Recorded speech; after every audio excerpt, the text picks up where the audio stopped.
আসসালামু আলাইকুম প্রিয় নবম শ্রেণীর শিক্ষার্থী, আশা করি তোমরা সকলে ভালো আছো।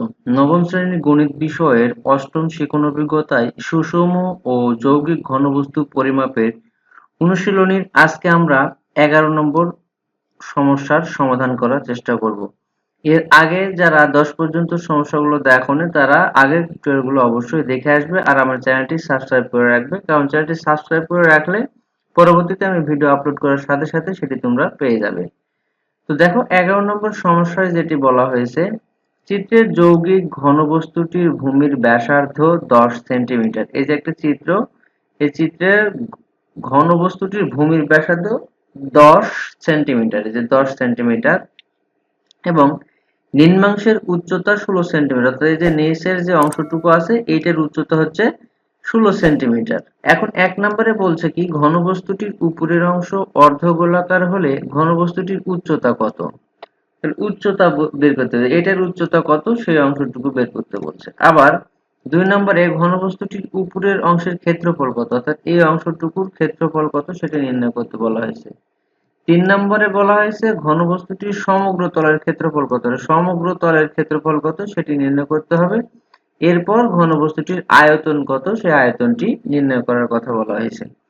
চলো আমরা এই 11 নম্বর অঙ্কটি সমাধান করার চেষ্টা করি। তো দেখো প্রথমে বলা হয়েছে কি ক অংশে ঘনবস্তুটির উপরের অংশের অর্ধগোলাকার হলে ঘনবস্তুটির উচ্চতা কত। অর্থাৎ এই যে এখানটায় এই অংশটুকু যদি অর্ধগোলক হয়, এই অর্ধগোলকের ঘনবস্তুটির উচ্চতা নির্ণয় করতে বলা হয়েছে।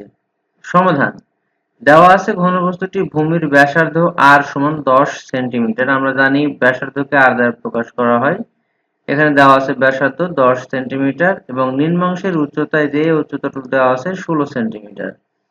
ঘনবস্তুটির উপরের অংশ অর্ধগোলাকার হলে সম্পূর্ণ ঘনবস্তুটির উচ্চতা হবে কত, এই আর এইচ যোগ আর। অর্থাৎ এখানে এই যে আর এর মান কত, আমার আর এর মান পেলাম আমরা 10 সেন্টিমিটার আর এইচ উচ্চতা, উচ্চতার মান কত 16 সেন্টিমিটার। তাহলে এখন সম্পূর্ণ ঘনবস্তুটির এই যে দুটো সূত্রে দুটির মান আমরা পেয়েছি 16 যোগ 10, আর এইচ এর মান এই যে 16 উচ্চতা আর আর এর মান 10, তাহলে সমান সমান 26 সেন্টিমিটার। অর্থাৎ ঘনবস্তুটির উচ্চতা হচ্ছে 26 সেন্টিমিটার, পুরোটার উচ্চতা 26 সেন্টিমিটার। 2 নম্বরে বলেছে ঘনবস্তুটির উপরের অংশের ক্ষেত্রফল নির্ণয় করো। উপরের অংশের ক্ষেত্রফল কত সেটি নির্ণয় করতে বলেছে, চলো আমরা এটি দেখি। 2 নম্বর দেখো ঘনবস্তুটির উপরের অংশটি অর্ধগোলক যার ক্ষেত্রফল 2 পাই r স্কয়ার বর্গ একক।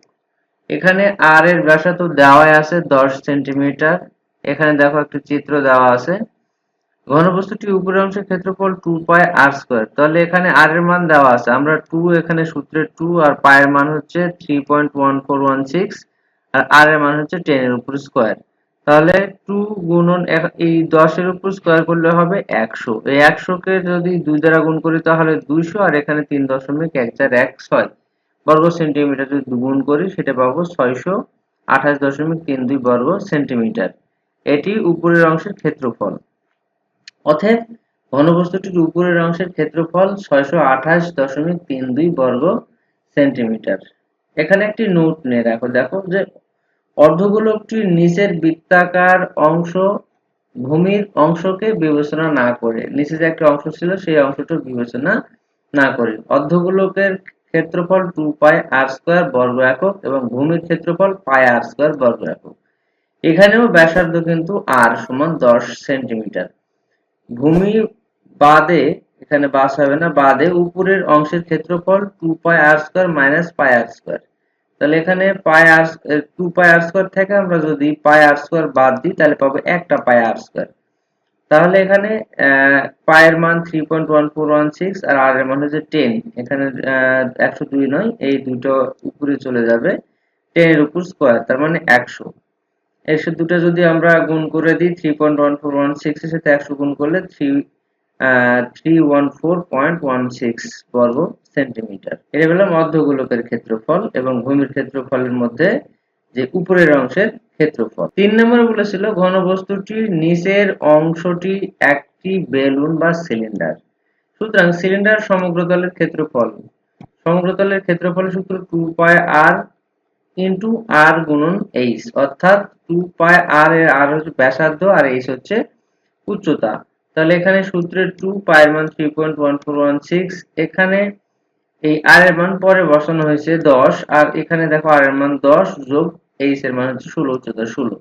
এবার এখানে যদি আমরা এই 10 এর সাথে 2 গুণ করি তাহলে 10 দুগুণ 20, এই 10 আর 16 যোগ করলে হবে 26, এর সাথে গুণ 3.1416।